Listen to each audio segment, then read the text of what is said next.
Put this camera over here. Hello, everyone. Macintosh here. Oh, wow. You know, I really hope 2026 turns out way better than 2025. Now, before I continue, Happy New Year, everybody. Welcome to the first video of 2026. Looking back at 2025, I'm really proud of myself. I'm so glad of the decisions that I made. I've learned a lot of lessons.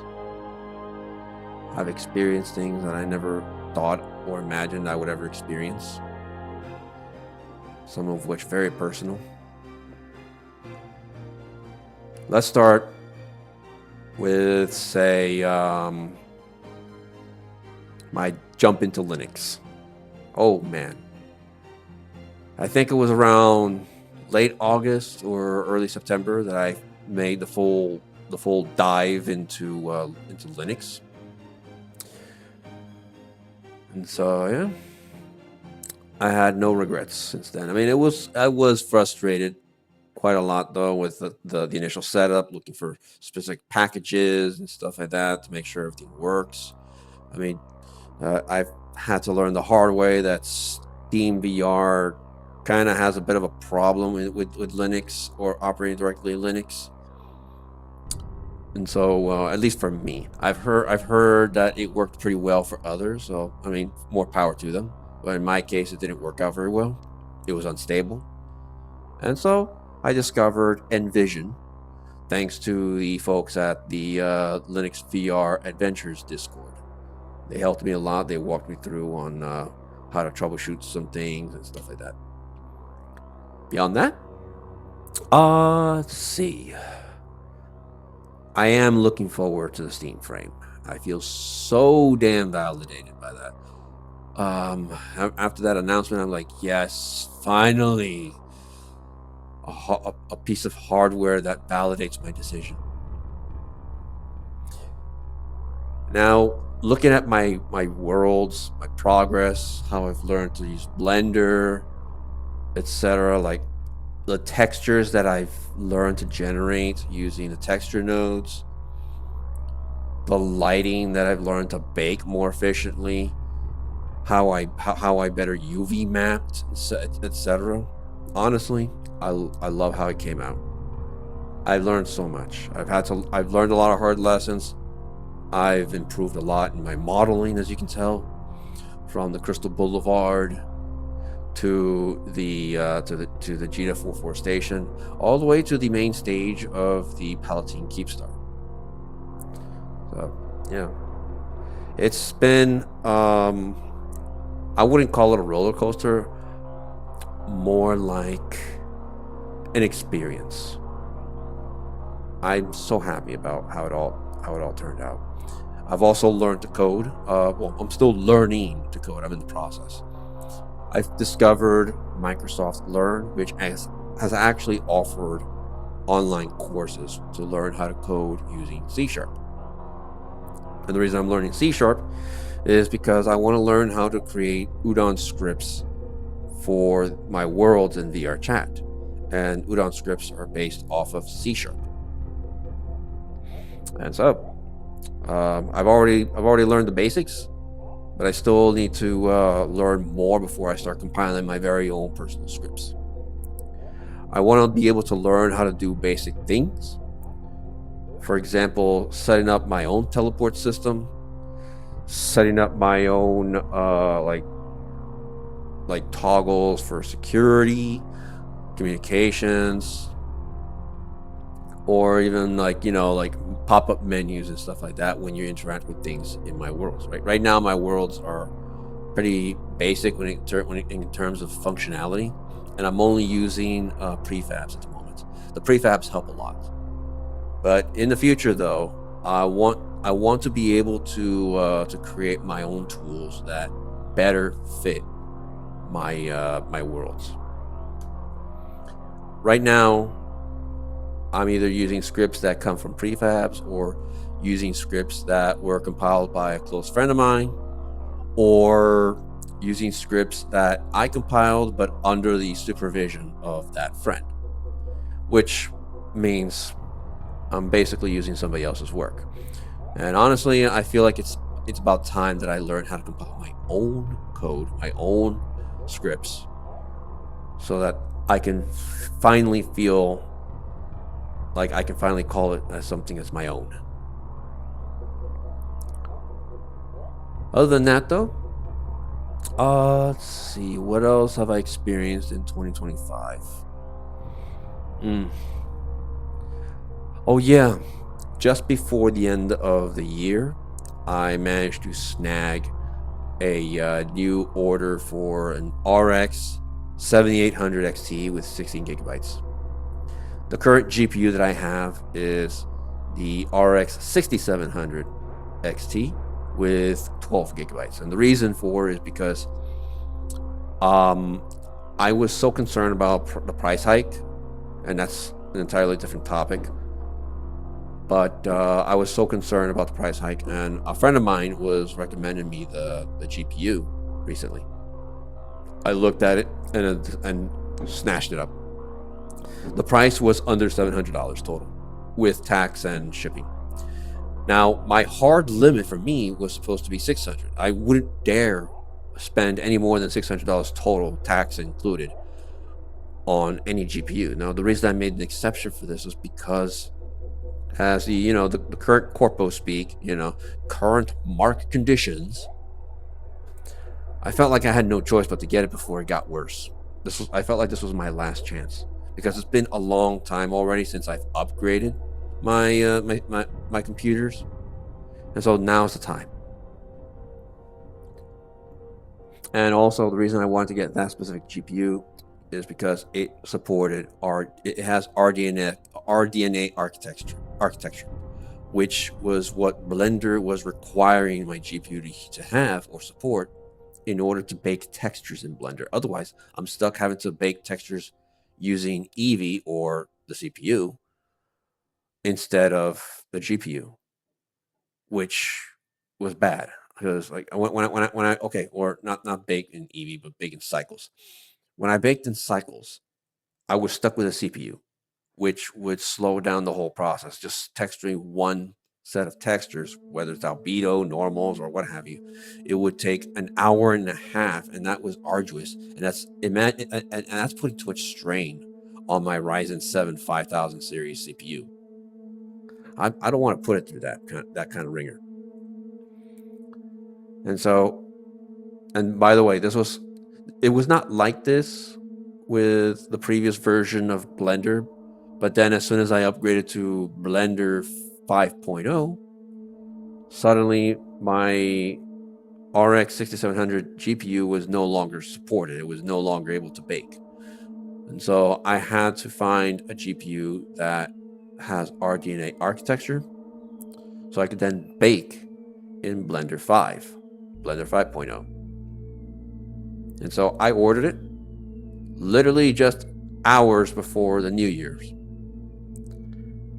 Yeah, hopefully I'm expecting it to be here later this month. And when I do receive it, I'm definitely going to install it. Now, what am I going to do with the old GPU? Well, I'm very likely going to migrate that GPU over to my old Linux machine. Remember, I have two Linux PCs. I have the Big Rig, which I aptly named it the Bowhead, named after the EVE Online ship. And the second one here, the secondary one, which I mainly use as a workstation, not as like my daily driver, more like like accessing my accounts and stuff like that, just general like uploading videos stuff. I call that one Frankenstein because it's using parts that were salvaged from other computers. So it's like this old computer is getting hand-me-downs from my big computer as I'm upgrading the big computer. Although the question now becomes, will the motherboard on this one actually be able to support it? Now that I gotta think about that. Hopefully it does. But other than that, though, um, yeah, it's honestly it's been wild. I've also decided to stop making new worlds, at least for the time being. This is just a temporary one because I want to optimize my worlds that are already uploaded.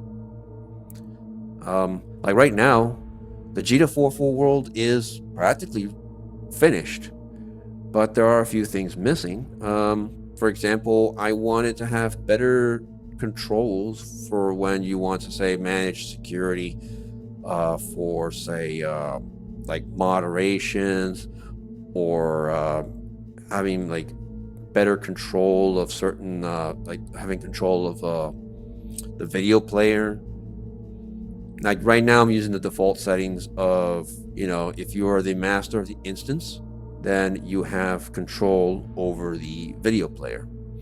But right now I'm also the super user, which means even if I am not the instance owner or the instance master, if I'm in the instance at all, I have full control of that video player that is located behind the bar. The reason I located it behind that bar is because while I'm dancing around and stuff, I don't want to accidentally click the video player, especially since I have super user access. I don't want to accidentally click it mid set and then all of a sudden like it ruined the vibe. I don't want that to happen. Beyond that, I also want to experiment more with the teleportation and stuff like that. But that's going to require some learning with the scripts and stuff. But yeah, learning to code, getting a new GPU, putting a pause on world creation so I can focus on optimization. Honestly, I've learned quite a lot with optimizing. You come to my world now, you'll get excellent frame rates. This world is fit for 60 people, although it does have an overflow for up to 80. Let me double check. Did I set it up for that?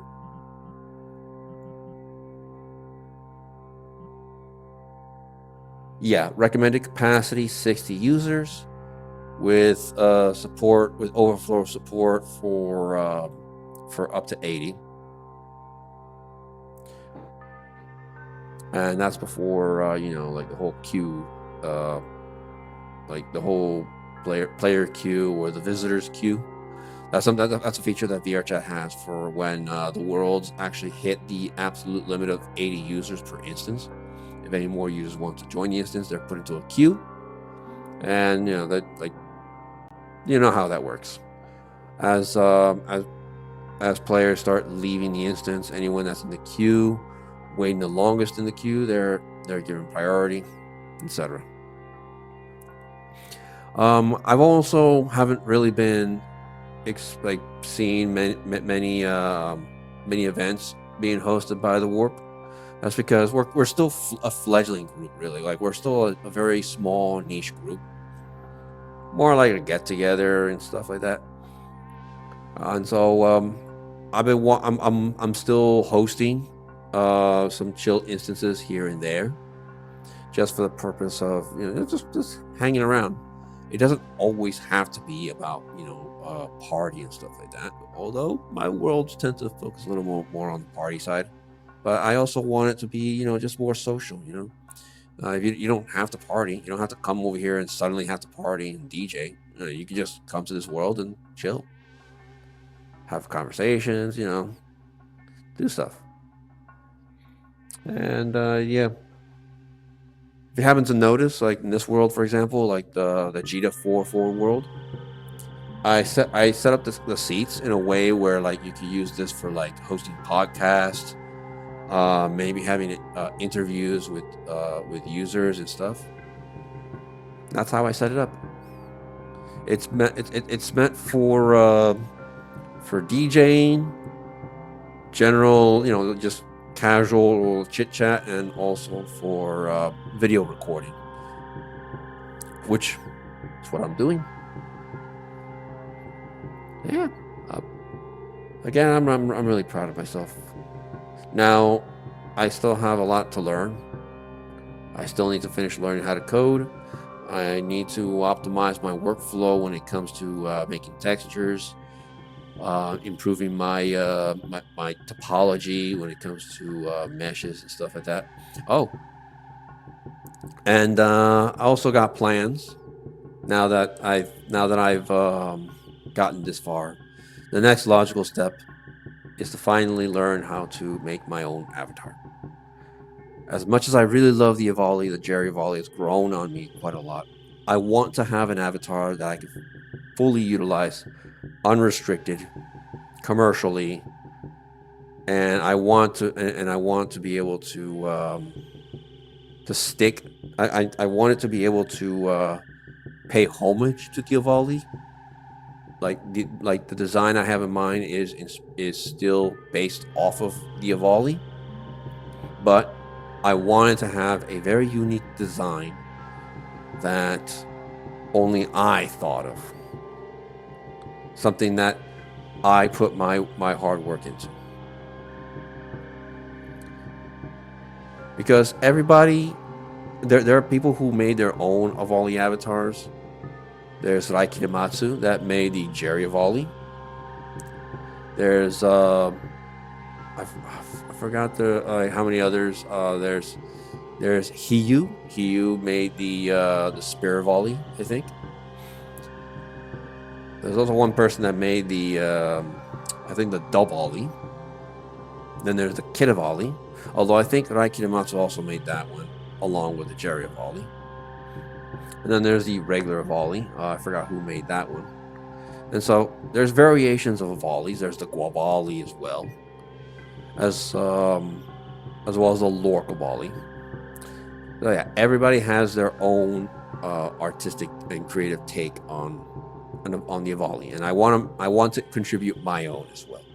I have a very good idea, but the idea now is to first start with a sketch.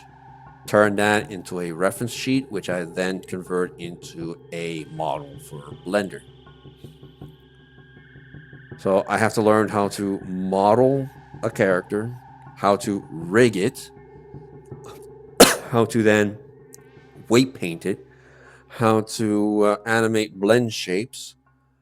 Yeah, it's like I already like in Unity though. I already know how to handle, say, colliders, fizz bones, etc., as well as toggles. But making your own avatar is an entirely different beast. It's a completely different experience from, say, kit bashing an avatar. You know what I mean? I already know how to texture, but I don't know how to model my own avatar straight up. You know? And so I want to be able to create it, have my own take, and then of course apply the divine texture to it. But I'll make that announcement later this year.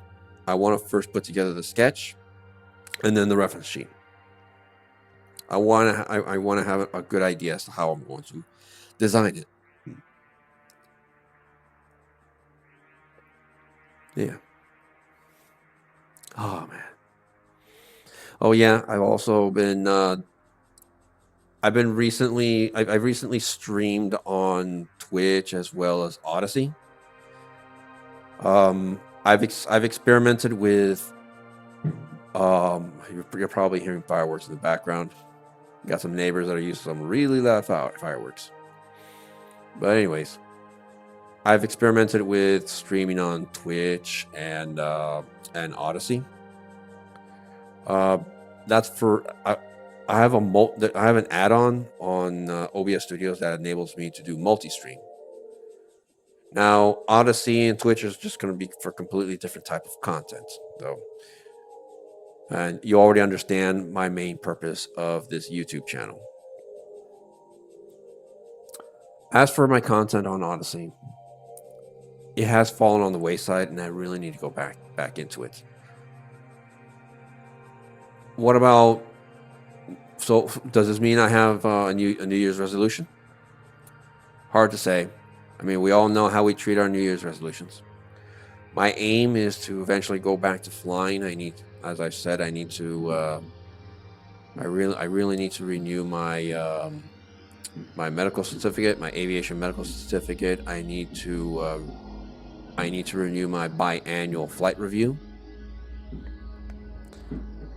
and then finally get back into flying, which has been an expensive endeavor. Next up, I then want to finish learning how to code using C#, and by the end of this year, create my very first avatar.